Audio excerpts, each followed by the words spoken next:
So this is the hearing on Senate Bill 38, establishing the Care Bridge to a Healthy Kansas program. As you can see, there's quite a list of proponents and there's quite a list of opponents. So we will be limiting testimony today. The proponents will have 15 minutes, opponents will have 15 minutes.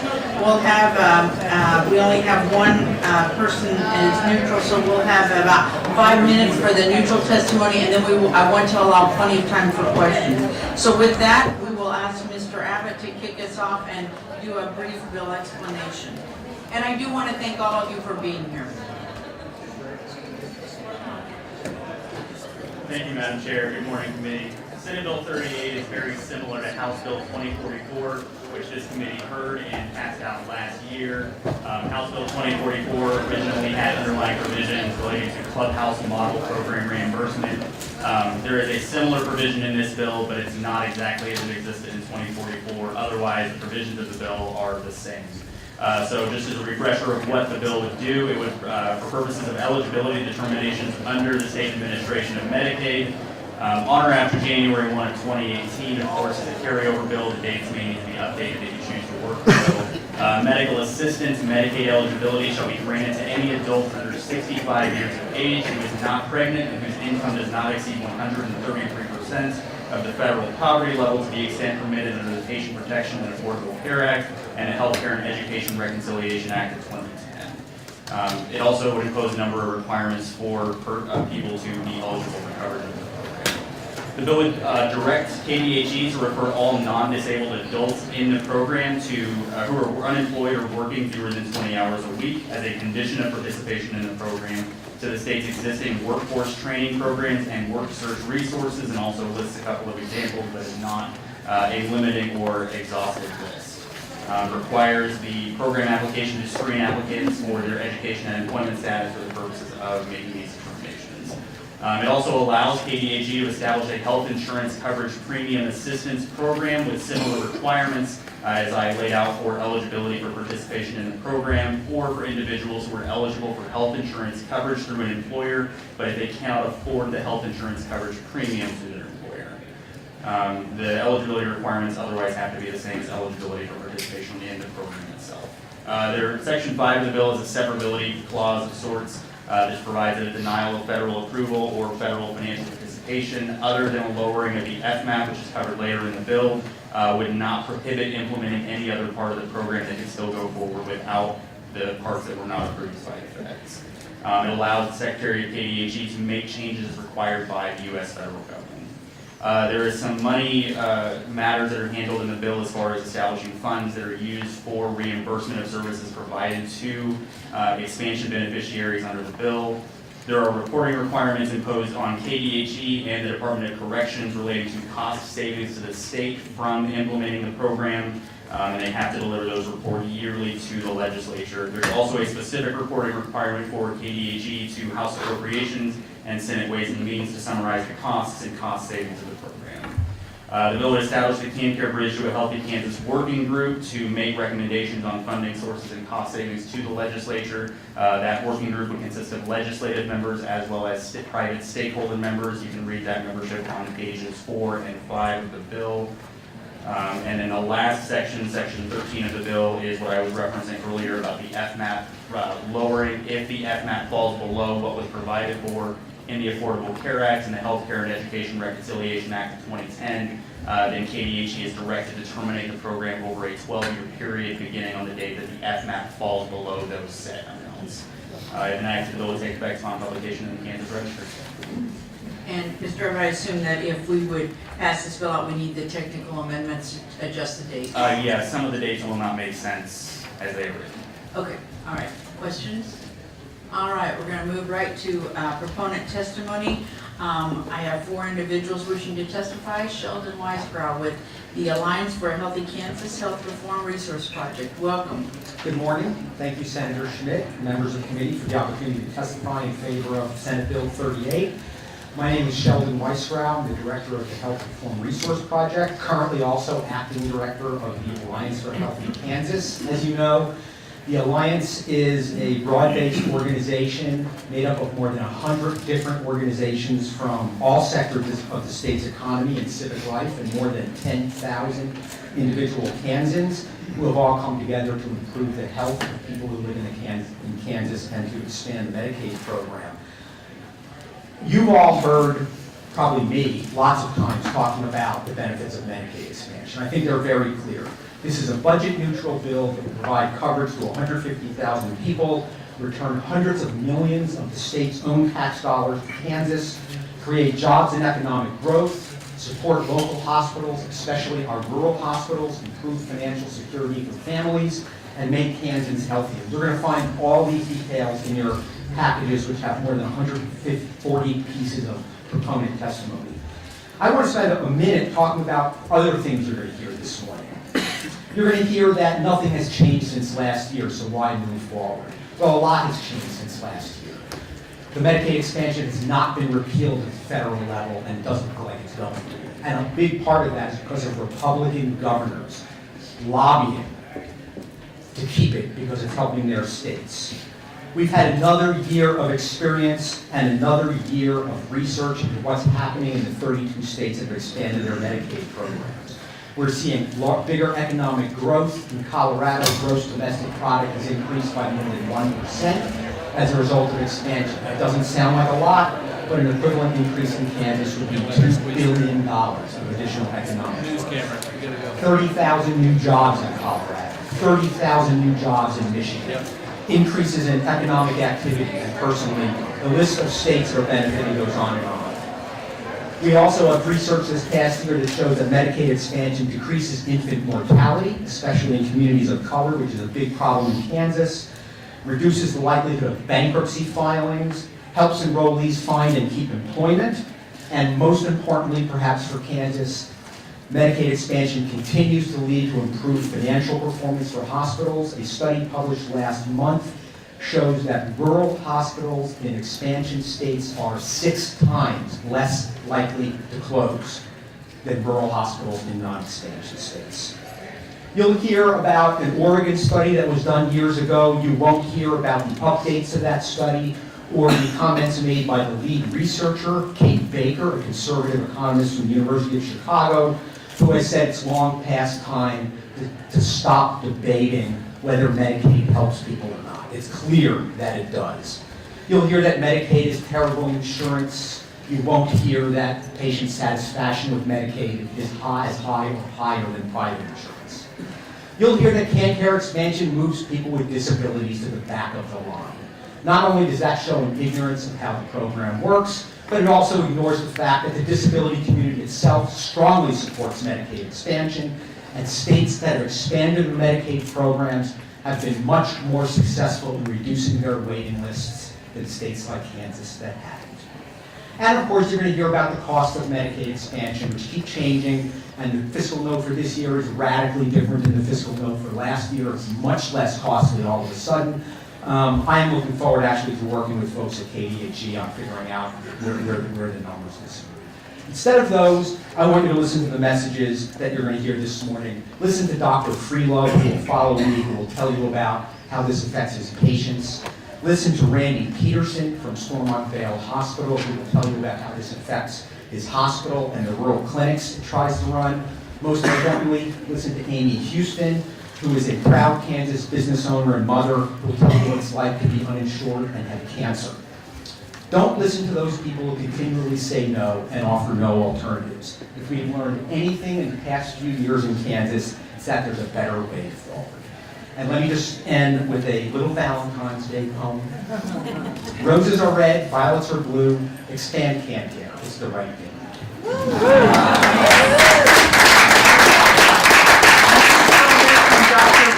Robert Freelove. He is the Salina Family Health Care Center, Smoky Hill Family Medicine Residency Program. Welcome. Good to see you again. Thank you. Thank you, Madam Chair, and thank you, Committee, for allowing me to stand and speak in favor of Senate Bill 38. I did provide some written testimony as Senator Schmidt introduced me. I'm Rob Freelove. I'm a family physician. I'm the CEO of the Salina Family Health Care Center, an FQHC in Salina, Kansas. and I'm also the program director of the Smoky Hill Family Medicine Residency Program, which has a focus on training family physicians for rural Kansas. Puts the highest percentage of graduates in rural Kansas of any program in the state of Kansas. My written testimony has some things in there from those 2 points of view, and I would refer you to that for the sake of time in those regards. But my comments today, I want to speak as a family physician. My dad has taught me a lot of lessons in life, and one of them is when you're faced with a tough decision, if it makes sense, financially, whatever other reason, and it's the right thing to do, then that decision has made itself. Sheldon spoke rather eloquently, and I'm sure Randy will too, about some of the other reasons that this makes sense. I want to tell a couple of stories about why it's the right thing to do. I shared last year a story, and it's in the written testimony, about a 37-year-old woman, patient of ours, who had 2 jobs. Worked part-time waiting tables at a restaurant, full-time at a convenience store, who didn't have health insurance, couldn't get it through her jobs, worked 2 jobs, mother of 3, who had a breast cancer. She waited about 6 months to come in and be seen for that breast cancer because she was worried about the cost of getting care. By the time she came in, it had eaten through the skin, and the reason really she came in was because she was waiting tables and somebody asked her what the smell was. They could actually smell it. And that's what prompted her to come in. We were able to get her the care she needed. She had it excised, she had treatment. She's cancer-free to this day, so a happy ending. But at what cost? At what cost? If she had been able to come in when it was the size of a pinhead and we could have just excised it there in the office, all the pain, the suffering, the expense, that could have been saved. I have another story very similar. 32-year-old woman, which is really young, mother of 4, worked full-time at Pizza Hut. Worked full-time at Pizza Hut. Didn't have health insurance. After about her 4th or 5th trip to the emergency room for recurrent bouts of abdominal pain, a large mass in her colon was finally discovered. She was admitted, she had surgery, it was cancerous. She was supposed to have chemo and radiation and follow-up. Didn't have health insurance. It was all set up. There was no payer. She couldn't afford it. She went without it. She's back at work, waiting for her cancer to come back. Scared to death that it will, because she can't get the adjuvant treatment to help prevent that. And then my last story is about Bill. Bill's 52. He works odd jobs. He's a handyman. Doesn't have health insurance. Can't afford it. Has diabetes. Tries really hard. He really tries hard to take care of his disease. But it's hard when you're on insulin, and insulin costs a lot of money, and you don't make very much, and you don't have any insurance to help you get that insulin. Unfortunately, diabetes is one of those, if you don't control it, you're going to have complications. Bill was admitted to the hospital just a couple of months ago. He came in with chest pain. Turned out he was having a heart attack. 3 weeks later, hospital-acquired pneumonia, heart bypass. He walked out of the hospital. Probably not really able to do what he was doing before, facing a crushing mountain of medical debt, and still unsure of exactly how he's going to be able to manage not only his diabetes, but now the 5 new medicines that he's on for his heart disease. All of those people would have qualified for coverage through expansion. Every last one. In fact, of our uninsured patients, 82% work. 82% work. 83% would qualify for coverage under expansion out of all of our uninsured patients currently. If hearing that doesn't make you understand, that doesn't impress upon you how important this is for those people, I don't know what will. To me, this is the right decision.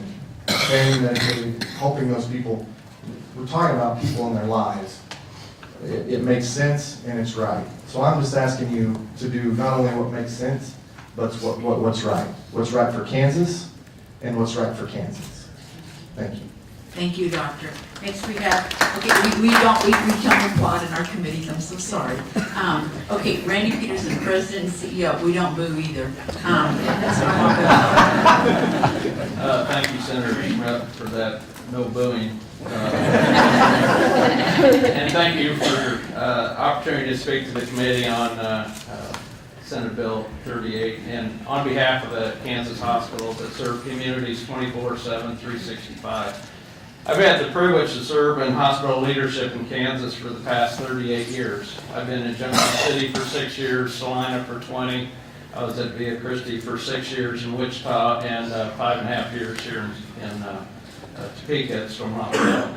I've had the opportunity to work in the largest health system in Kansas, Via Christi, and had the opportunity to work in very small critical access hospitals through management contracts and through some of the rural health networks that we've had. Kansas hospitals are struggling to survive, and this legislature and administration have the opportunity to significantly improve the health of Kansas hospitals by expanding Medicaid. When the Affordable Care Act of 2010 was passed, hospitals across the United States agreed to accept Medicare payment cuts in exchange for increased coverage through Medicaid expansion and through the establishment of exchange products. The United States Supreme Court ruled that the federal government could not force states to expand Medicaid, so each state could then choose if they would expand Medicaid. As you know, 32 states have expanded Medicaid, and as we've heard, those states are doing quite well. And in particular, the hospitals in those states are faring much better financially than the hospitals in the remaining states, including Kansas. And when we talk about that, it's we're recruiting for physicians on a national basis. And if you're at a hospital and being recruited against someone that's not in a expansion state, it becomes much easier to have those funds to be able to recruit those needed physicians. At Stormontville, we've been absorbing Medicare cuts on an annual basis of between $9 and $13 million. Last year, we experienced our lowest financial performance during my tenure at Stormontville, despite the fact that our volumes increased over 10%. Medicaid expansion is projected to bring approximately $20 million of revenue to Stormont, as the patients that currently qualify for discounted or free care would convert to being covered by Medicaid. This improved revenue is important for all Kansas hospitals. Even the smallest critical access hospitals would realize new revenue in the range of $50,000 to $1 million with Medicaid expansion. These dollars could be the very margin that is necessary for these hospitals to remain open. Hospitals are the lifeblood for many communities, and if the hospital closes, it will have a very negative impact on the community's ability to remain viable. We have seen the impact of the closure of the hospital in Independence, and nearly experienced the closure of St. Francis Hospital here in Topeka last year. In both cases, the financial situation of these hospitals was related to the fact that Kansas has not expanded Medicaid. One way to keep health care accessible in our Kansas communities is to ensure more patients. The Bridge to a Healthy Kansas will provide more low-income individuals with health care coverage, which in turn helps maintain access to local health care services in Kansas. This action is estimated to result in a net financial gain to Kansas of more than $58.3 million in 2018 and $106.2 million in 2019. More than 75% of Kansans support expansion. Since 2014, Kansas has forfeited $2.4 billion of our own tax dollars by not expanding CanCare. After the failed attempt by Congress to repeal expansion in 2017, it is clear the program will continue. On behalf of the hospitals in Kansas who serve their communities 24/7, 365, we strongly urge the committee to take action and favorably adopt Senate Bill 38. Thank you. Thank you, Mr. Peterson. Next, we have Amy Houston. Amy, I hate to do it, can I have you kind of condense and do it in like maybe 3 or 4 minutes? I'm gonna do my best. When I practiced this, it was 2 minutes, and I tend to speak fast Great. when I'm nervous, so I'm gonna do my best, and if you have questions, please feel free to ask me. Thank you. I do have the jitters of a school child on Valentine's Day, so it's great this is Valentine's Day, because I have the compassion, hope, and love that I'm gonna give you this message, and you're gonna accept it and not turn me away. But I'd ask you to step into my shoes for a minute, and then I'll step into yours out of respect, mutual respect. So my backstory is I bought my first home when I was 18 in Mulvane, Kansas. I'm a military brat. I bought my first restaurant when I was 21 in Kansas, and I still continue to operate that restaurant. I am on the fire department since 2003, so I'm a rural firefighter, and I love it. Love those hands-on careers for women. School board member performing my civic duty. I feel like that's very important coming from a military background. It was bred into me. I was a vibrant young mother, 28 years old, when I was diagnosed with Hodgkin's lymphoma. I had to sell my restaurant, put it for sale real quick. I had 2 weeks to start my treatments. I did start my chemotherapy, but I had to keep my corporate job. At the time I was working in town, to have a little extra income and to get out of my little self-employment bubble of, when you live in a small town and work your own business, you kind of get into a bubble. So I'd gone to work in town. It was just God's good grace that I ended up having a job with medical insurance, working as a GM. But when I was diagnosed with Hodgkin's, unfortunately, I hadn't been working there for a year, so the corporation had let me know, you don't have FMLA, sister, so you're going to have to work perform the duties of your job. So I had to work 10 10-hour days in a row. One of the responsibilities of my job was that it was a 50-hour work week. So in those 10 10-hour days, I worked those, and again, I have children, small children. On my 11th day, I had my chemotherapy, then I tried to get better, and then I went back to work for 10 10-hour days. This cycle went on every 14 days for almost 6 months. It was exhausting. I was bone thin. I was 40 pounds lighter than I am now. My hair had fallen out. I had skin rashes. My children were suffering. I literally, in one experience, which this is graphic, and I apologize, but I want to make sure you understand the extent of what I was going through at that time. I was so sick driving home from the chemotherapy and so tired and just wanted to get home. But I didn't have the patience to stop my car and pull over. So I just vomited out the side of my car as I was driving because I needed to get home. I needed to get some rest. I was so exhausted. And for 2 weeks, taking my children to school, there was dry vomit on the side of my car. So that's one of the things that my children remember. They have a lot of poor memories from that time. But I was put into remission, and I was able to reopen my restaurant because the gentleman that bought my restaurant defaulted on payment during my chemotherapy, so I repossessed the equipment. So positive and negative there.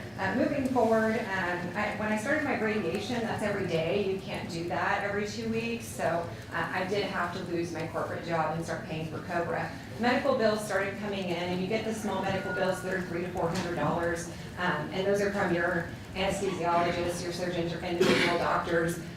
And those you can't make payment plans on, so you have to let them go to collections in order to make payments. So I had to, after I extended all of my credit, I had to start letting things go to collections, which my credit score went down horribly. So I had this high debt, and I had all of this stuff on collections, and the bigger industries like the hospital and the cancer center let me make payments, but over $60,000 worth of medical debt is what I ended up with. And that was with having medical insurance at that time. Okay, so that's my portion of medical debt from having cancer at 28 years old. In 2013, Dr. J, my oncologist, retired, and he had told me, because of how closely they were monitoring me, that the cancer came back in my left neck. He said, you wouldn't know it if it wasn't for the fact that we were looking at you so close, we were monitoring you. So he said, I'm not really worried about it, but unfortunately, Amy, you're not going to be able to get off of this train in 5 years like most people who go into remission, right? You're going to have to keep seeing me, and we're going to have to keep doing this every 3 months. At that time, I had decided to file bankruptcy. It was really hard. I had to drop my pride. I'm a very prideful person. I believe in paying my bills. I'm very fiscally responsible. But I was so depressed. I was so overwhelmed. I had all this debt. I didn't know what to do. So I went to a bankruptcy attorney in Wichita, and I found out I didn't qualify for bankruptcy. I will elaborate on that if you want, but I don't qualify for bankruptcy. It was not an option for me. So I had to figure out how to pay my bills. So instead of continuing my medical care and going back to the oncologist, I decided I needed to get my life back on track. And by getting my life back on track, I had to cut my debt, start paying down debt, and I had to stop the bleeding. I had to stop going to the doctors and adding more debt because by this time I no longer had medical insurance. I did apply in the marketplace 5 years in a row. All 5 times I was sent to Medicaid. All 5 times Medicaid denied me. During the months that I could afford medical insurance, I would get medical insurance. I would get as much stuff done I could in those few months that I had medical insurance, and then I would just cancel my insurance because I couldn't afford the premiums. So I'm sure Kansas insurance companies lost a lot of money on people like me over the last 5 years. Now I want to step into your shoes real quick and say, who is Senate Bill 38 targeting? Who will it help? The first demographic is people that are already on Medicaid. As a small business owner in Kansas, I have 2 or 3 people a month that contact me and ask me if I will employ them under the table. Because they're on Medicaid and they can't make more money than what they make. But they want to work. They want to make more money. They want to do something with themselves. And you are holding those people back by not expanding Medicaid because they can't make more than $9,000 or they lose their insurance. So, let these people work. Let them grow to their full potential. Believe in your Kansas constituents that are already on Medicaid that they have a desire to do more than sit on the couch, because they do, I assure you. Your second pocket is your startups and your small businesses. So as a politician, stimulate the economy. Tell the main streets of your small towns that it's okay for a business to open up, that, yeah, you're not going to make money in the first few months, or even maybe the first few years, but you're going to have medical insurance. Take that jump. Open up that business on Main Street, Kansas. Our downtowns need it. So tickle that economy. Give us a reason to get people in those businesses and start up those businesses, and give a reason for business owners to stay open and keep their doors open. The third demographic is your rural Kansas farmers and your hearts of the community. Tell that business owner that is the only business in a 30-mile radius that they can stay open, that they're the only person with a public restroom and coffee. Tell them they can stay open. Let them know they can have medical insurance. They don't need to be holding on and end up closing, and we have no businesses left in these areas. As to your rural farmers, they are the people that are trying to transition their farms. I'm trying to go fast. I see you looking at the clocks. I swear, I'm almost done. Your rural farmers are the ones that are trying to transition their farms right now. Soybeans, milo, these things aren't making money for Kansans anymore, Kansas farmers. They've got to transition cotton. That's one of the only things that we can grow in Kansas right now that's going to make some good money. So they've got to take some time to not make some money and to reorganize their farms. And tell the children of these farmers. So these 40 to 60-year-old farmers, that their children have gone in town to work to get medical insurance for their families and will not work at the farm is dying. Tell those children to come home and work their farm. They can have medical insurance if the farm isn't doing well. They can have it. They can do it. Tell these people. So the last thing I want to say is, let's face it, the majority of people in Kansas who don't have insurance through their employers are the employers. They're the people that have businesses. And when it comes to Obamacare, if a constituent comes to you and says, why are you supporting this? The stuff going on with Obamacare, your answer is, who cares? This isn't about Obamacare. This is about Kansans. This is about small businesses, the hearts of the community, the farmers of Kansas, the children of Kansas. This is about Kansans. It has nothing to do with Obamacare. So please expand. Thank you.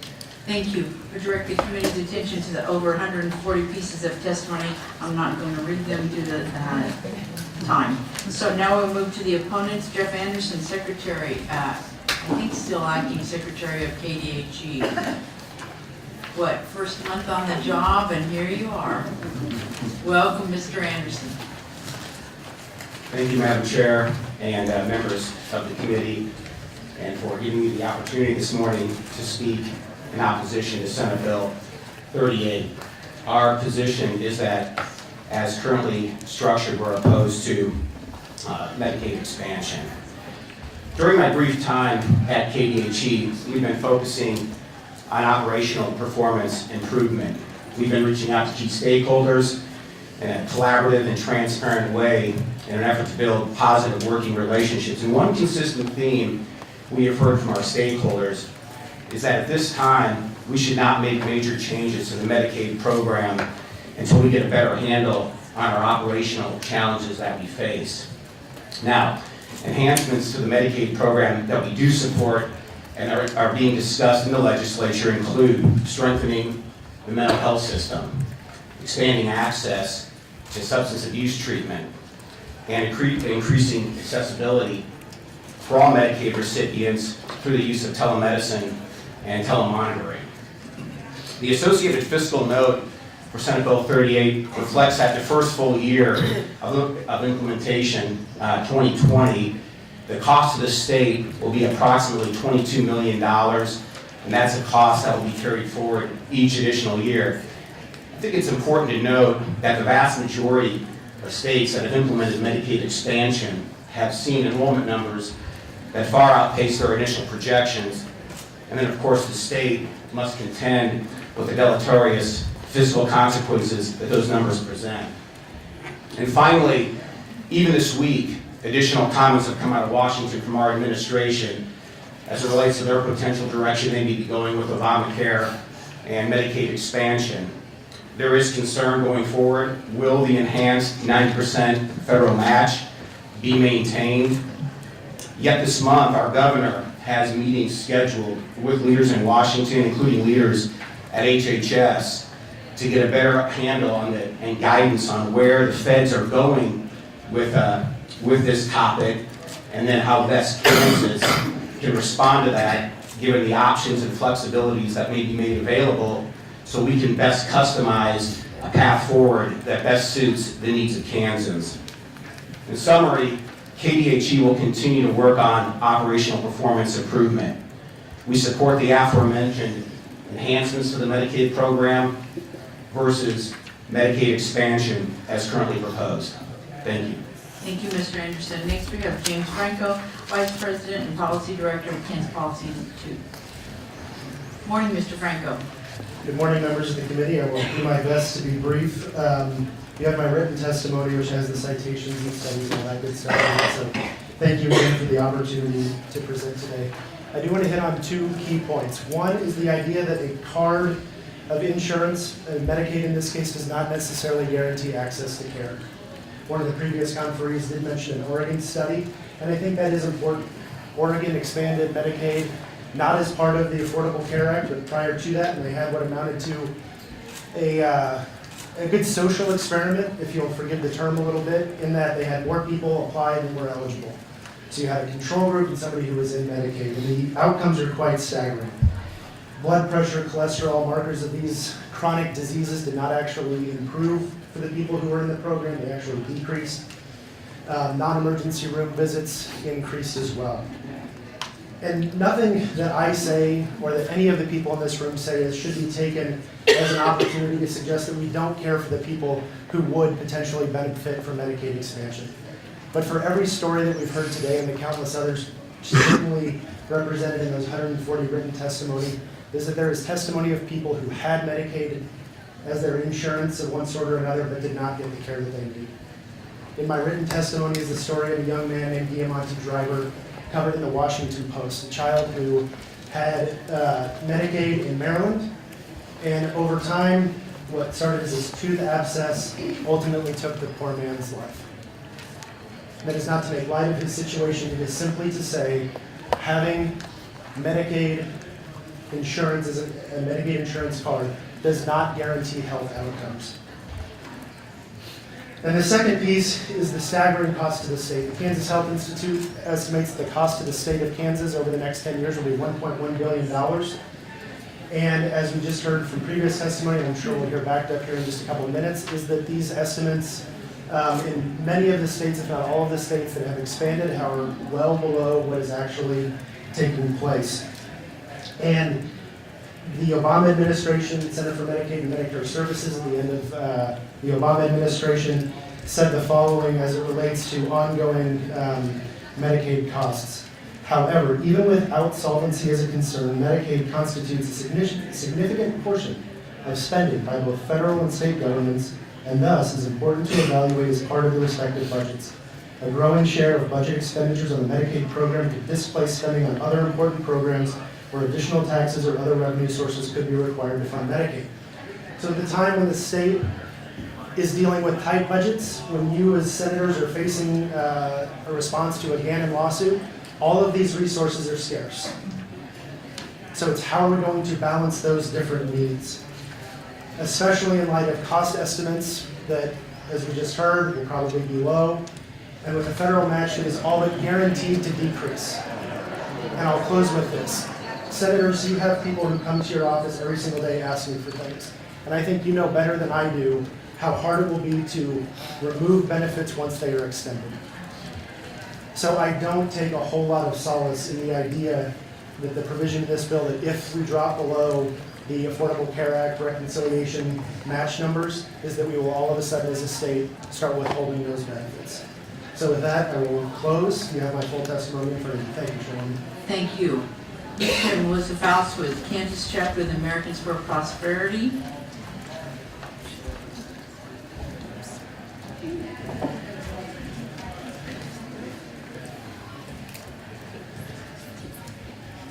Good morning. Good morning, welcome to the journey. Thank you, Madam Chair, and good morning, committee members. I appreciate the opportunity to come before you today and speak on Senate Bill 38. My name is Melissa Faust, and I'm here today representing the Kansas State Chapter of Americans for Prosperity and our over 50,000 activists from across the state. AFPA Kansas does oppose SB-38 as we oppose all legislation that seeks to expand Medicaid under the 2010 Affordable Health Care Act. We believe that expanding Medicaid under Obamacare is financially unsustainable, prioritizes able-bodied working-age adults over the more vulnerable population that already relies on this program, and fails to address the underlying issues with our healthcare system that have caused a lack of access to quality, affordable care for some Kansans.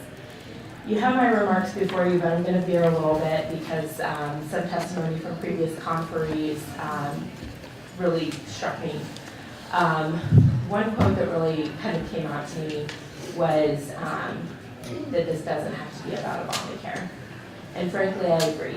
The state has always had the option to tailor its Medicaid program to the needs of its constituents under an 1115 waiver in the original Medicaid program. But here today, the bill that we're considering, SB-38, is entirely about Obamacare. It expands Medicaid under the 2010 Affordable Care Act to all the strings requisite. This is a federally driven policy relying entirely on a generous federal 90% match rate continuing in perpetuity. That's not the way forward. We've seen this in other states. We've seen it in Arkansas. We've seen it in Massachusetts. We've seen it in Ohio. We've seen it in California. It's not a red state, blue state issue. We've seen states requesting for the federal government to preserve their own state budgets, to roll back eligibility, to enact higher co-pays and require Medicaid enrollees to pay more money into the program because they can't sustain their programs as is. But because they expanded Medicaid under Obamacare, they have to ask the federal government for permission to make decisions to balance their own state budgets. And that's a problem. The other thing that I would like to point out before I close is the effect on hospitals. We've heard a little bit about how Medicaid expansion is necessary to preserve rural hospitals. Unfortunately, Medicaid expansion has not been the boon to hospitals that public policy experts expected. And in fact, just in December of 2017, just a few months ago, Moody's analysis once again downgraded the outlook for nonprofit and community hospitals in both the expansion and non-expansion states. And part of that analysis stated that the money from the ACA has now been incorporated into hospitals' finance structures, but because of the trade-off for lower reimbursement rates in Medicaid and higher emergency room utilization, hospitals' financial structures are still in trouble even in expansion states. So this is not the solution for hospitals either. AFP believes that Kansans deserve better than a program with a risky financial future that has longer wait times, lower physician acceptance rates, and poor health outcomes in private insurance. We aren't advocating for you to do nothing. We think that you should enact market-based reforms to help decrease the cost of healthcare and increase the actual supply of providers to meet the needs in front of you. If you want to recruit more physicians, it might be helpful to have more reciprocity agreements with other states and join interstate compacts to make it easier for highly trained medical professionals to come into your state and provide care. These are solutions that won't break the bank and also won't come up against your other high priorities, things like education, police and firefighters, other functions that have to get funded by the state. So for those reasons, we encourage you and respectfully ask that you vote no on SB-38, and we look forward to working with you in the future. Thank you. Thank you. Next, we have Greg Feister, the Foundation for Government Accountability. And again, I would ask that you keep your remarks short so that we can, I know I assume there will be questions.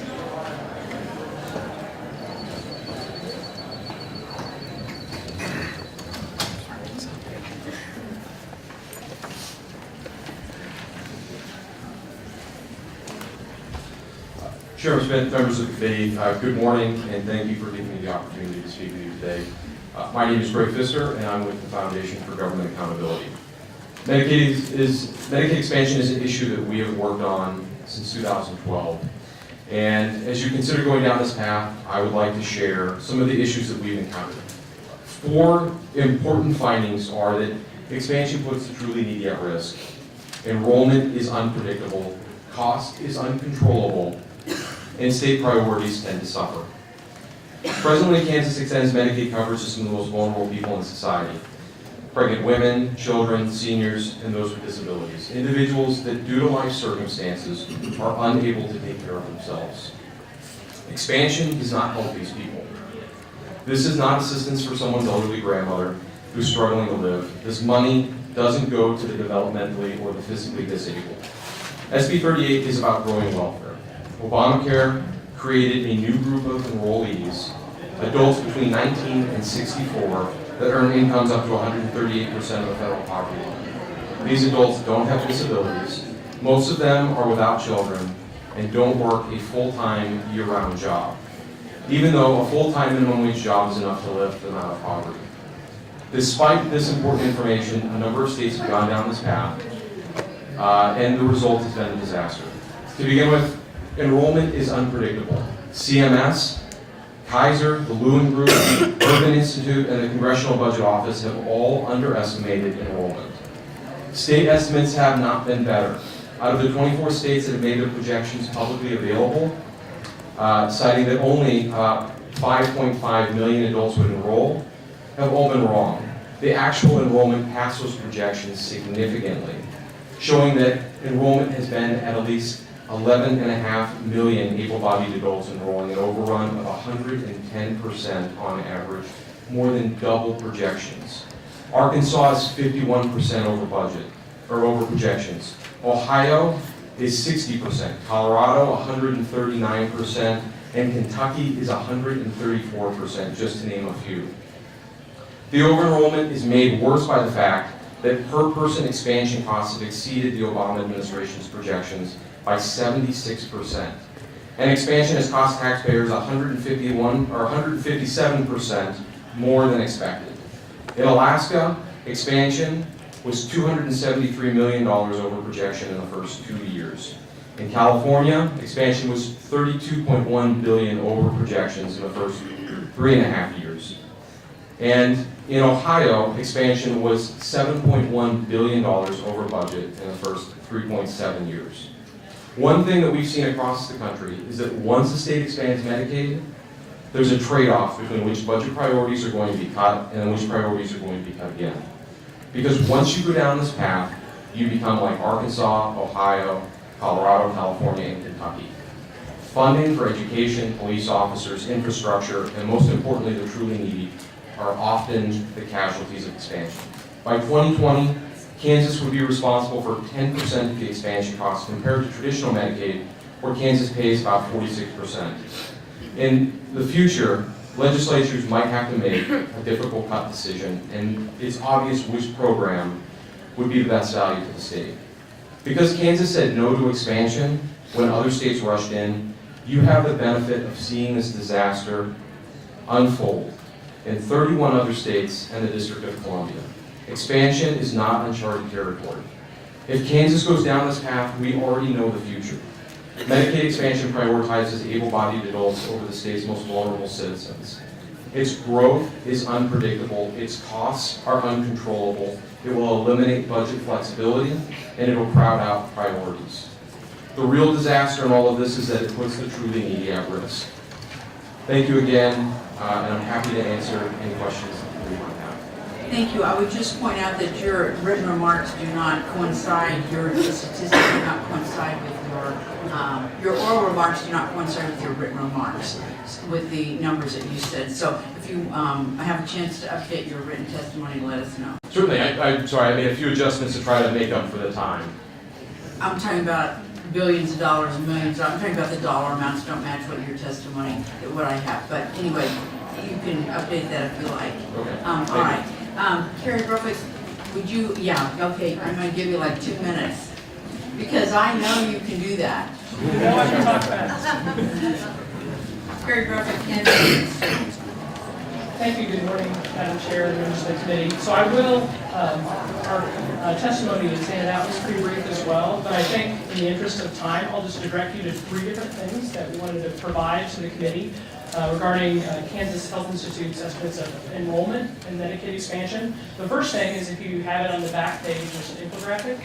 Looks like this, or it may be separated. It was connected by a paperclip. Yep. Okay, you got it. So if you'll take a peek at this, I'm going to have to put on my reading glasses. This is a profile of the insurance status of Kansas in 2016, the latest year for which the data is available from the Census Bureau, from the American Community Survey. And you'll notice that above the top line, we talk about who's insured and by whom. But under it, we talk about the 240,000 total uninsured Kansans. And each box in the bottom right-hand corner describes who might be eligible of the currently uninsured for Medicaid or CHIP now, about 35,000 people, mostly children, who would qualify for Medicaid if expanded. That's 74,341 adults, and those are adults who are currently uninsured. We'll explain how this matches with our overall estimate of 145,000 new enrollees enrollment. And another 117,000 or so qualify for subsidies on the marketplace. And some of those people are in the 100 to 138% of poverty, so they might do both. They might enroll in Medicaid if expanded, but right now could qualify for subsidies. So that's a useful source or document to think about the current status or the most recent status of our insured population in Kansas.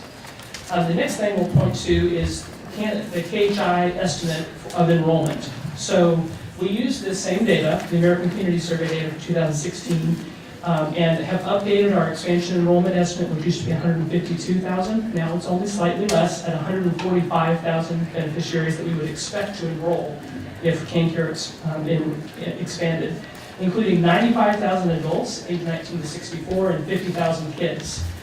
So you think of the adults, that's 55,000 currently uninsured Kansans who would be newly eligible. So we say about 3/4 of those folks that we said, those 74,000 who are uninsured now and could qualify, would actually enroll.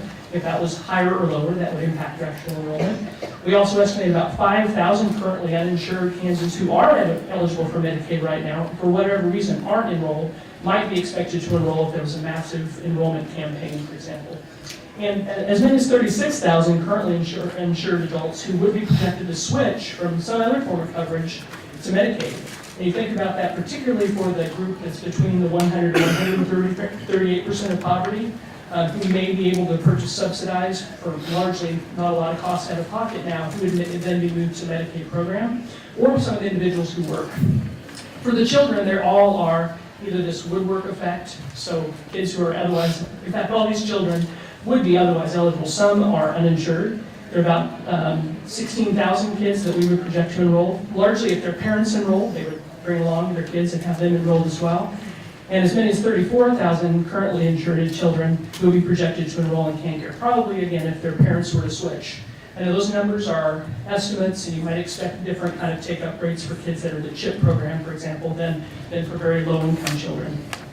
We also are preparing an issue brief, and we thought this might be interesting, or at least of interest to the committee, about the employment status of that 95,000 adults that we project would expand, would enroll if expanded. So on the very flip page, you can see this little flow chart. We tried to use the data that we could use from the ACS to model hours worked, we know who's working among the expansion adult population, how many hours worked, and who might be exempt from work requirements, for example, if they're taking care of a child or in a household that meets the requirement. So of those 95,000 adults, part of the 145,000 overall, 64,000 or 2/3 were employed at some point in the previous 12 months. However, of those 64,000, only 26,000 reported working at least 30 hours a week for the entire year. In the state of Kansas's application for Plan Care 2.0, there was a 30-hour, it's a TANF work requirements, which are not exactly 30 hours, it kind of depends on who's in the household and all sorts of other things. But we use that as a proxy. And this legislation uses 20 hours for work referrals, so if you actually pull the data using 20 hours a week for at least 50 weeks in the year, we're talking about 32,000. So half of those adults are working at least 20 hours a week if they're working at all. So the flow chart on the next page gives us an idea of who we think are likely to meet or be exempt from work requirements if they were applied. And then the 58,000, there may be many of those who would also be exempt or meet work requirements for other reasons. They might be enrolled in vocational training, they may have a disability that would make them otherwise not required to work. So just thank you for the opportunity to provide that information. Thank And you. we're happy to stand for questions. Thank you for the quickness. All right, open up for questions, Senator Boyer. Thank you, Madam Chair. First, it's very difficult to hear people who have health insurance stand up here and say that it doesn't make any difference. And I am ashamed as a physician that anyone would say that. I have to say that on the record. I would like Carrie Bruffett if she would come back. I have a misunderstanding. I was told today by some conferees that Medicaid spending is out of control and uncontrollable. And have you seen that as an observer from KHI, that Kansas has out of control, uncontrollable costs in Medicaid currently? In the current Can Care program? Yes. So certainly the costs that are in Can Care under the Section 1115 demonstration, they're capped. There's a per person cap, a neutrality cap that is enforced, and to my understanding, Kansas has not exceeded that cap. The cap is basically the lesser of historical growth or what was called the president's budget number at the time. So Kansas has not exceeded that. We, KHI, had looked a couple years ago now at some of the states who expanded using 1115 waivers to see if their caps had been adjusted and if they'd been exceeded. For the most part, they hadn't exceeded their caps. Some of the caps have been adjusted though. So I think the experience probably does vary from state to state. Secondly, have you seen in any way that having health insurance does not improve health outcomes? So certainly overall, the research is strong that access to health care improves health outcomes. It's not the only thing that does, as we know that access to other kind of services or social determinants of health improve health as well. Some of the things that we talked about in the extended Can Care program. But that access to health care absolutely is associated with improved health. Thank you. Other questions? Senator Kelly? Thank you, Madam Chair. I'm just going to compare the cost estimates from the Secretary of KDHE with that of Mr. Franco. Secretary Anderson said that the first full year of Medicaid expansion would increase the cost to the state of $21.8 million. And Mr. Franco suggests that we'd be looking at a 7-year estimate of essentially $100 million a year, and similarly for 10-year. Can Mr. Franco explain the difference between what KDHE is suggesting and what you are suggesting? Excuse me. Before you start, hot off the press, I guess we got an email this morning, but the new fiscal note is out. So thank you, Mr. Franco, for letting me interrupt you. Okay, having not seen that fiscal note, if I heard you correctly, Senator Kelly, the number that I cited in my testimony is that the Kansas Health Institute was estimating $1.1 billion over 10 years. So I would refer you to their estimate as to what the costs would be. Ms. Bruffett? going to talk about that, but I had a feeling I'd be asked, so I could increase my mic time this way. So in the November 2016 estimate that KDHE produced, we projected what the direct cost to the Medicaid program would be if expanded, and that includes the cost of that woodwork effect or the crowd-out effect that we had talked about. We did project about, that probably is about the right number, about $1 billion over 10 years. What that number doesn't include, as we pointed out in that testimony a couple years ago, are any of the offsetting costs or savings that I think likely, having not seen the fiscal note, but likely are included after discussion in the last couple of years in committee by the Kansas Department of Health and Environment. For example, increased drug rebates and the opportunity to move perhaps some populations who might be eligible under a different FMAP rate to the higher, now 94% and eventually 90% federal match rate. So I would assume those are the differences without having seen the fiscal note. Madam Chair, I'm trying to figure out what this fiscal note is.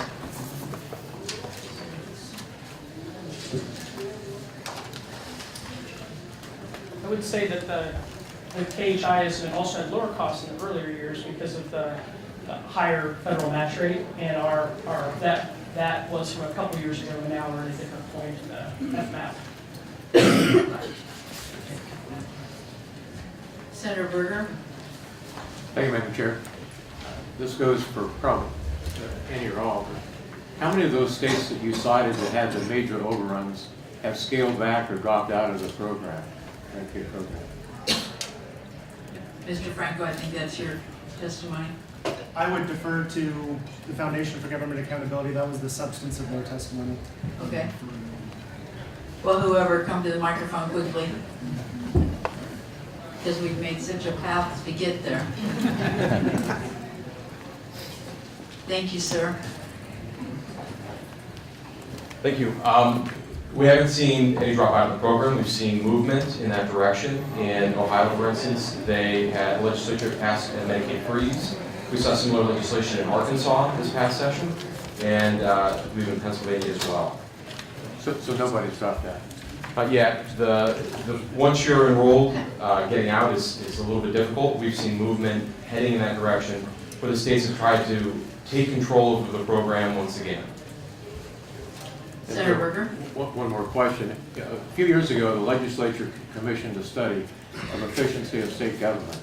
And one of the recommendations of that study was to expand Medicaid, CAN-CARE. Where's the disconnect there? They're looking at efficiency and increased revenue for the state. And all I'm hearing now is it's not going to increase revenue for the state. So why would that study suggest it? I haven't had the benefit of seeing that study. I would say that based on what we've seen and what we've have reported, I think Moody's Investment Services has said that there's no financial difference between hospitals that have expanded and those that haven't. The Congressional Budget Office had said that Medicaid expansion discourages work. And everything that we've seen based on the projections that states have given and where their costs are currently at, there's been a significant disconnect in the financial costs of the program and then the amount of enrollment. So there is consistently issues with the cost of the program to the state. So I haven't seen that specific report, but I would say that what I've seen elsewhere has shown that expansion is pretty dangerous financially. Okay, go ahead, Senator Berger. I do have one more. Yeah, when you look at the changes that have taken place in healthcare, rural hospitals especially, why wouldn't this expansion help save that access to healthcare in rural communities? Well, again, I can tell you what Moody's Investment Services has said, that there's no financial benefit in expansion hospitals over that of non-expansion hospitals, and that's because the amount of money that's generated is such a small sliver of a hospital's overall budget. To hinge a hospital's success on that one thing is a misunderstanding of all of the complexities that are involved. I'm sorry. I want Mr. Peterson to be able to have the opportunity to respond to that also as a hospital provider. And we're running short on time, so I'm going to let him or Sheldon, whoever wants to take that question, but I want them to be able to respond also to that question, and then we'll have to go. Please come up, Mr. Peterson. Well, I beg to differ that Medicaid is a small sliver of the hospital revenue. For us, it's about 11%, and that varies across the state, but it's a large proportion. And I do think the rating agencies have differentiated hospitals in non-expansion states as not doing as well as those that are in expansion states. So that's my reading of the rating agencies. Okay, Sheldon, closing comment? Very quickly, thank you. I think it's very interesting that that's the point that we're choosing to talk about. There has been no other issue more researched than the impact of Medicaid expansion on hospitals' finances. And it is absolutely clear that hospitals in expansion states have far less uncompensated care and are a better financial position. I'll restate what I said earlier. Rural hospitals are 6 times more likely to close if they are located in a non-expansion state. All right, we are out of time. Again, I want to thank everyone for coming and participating. I also want to thank all the audience members for being here. Your presence does mean a lot to all of us. And with that, have a nice Valentine's Day, and we are adjourned.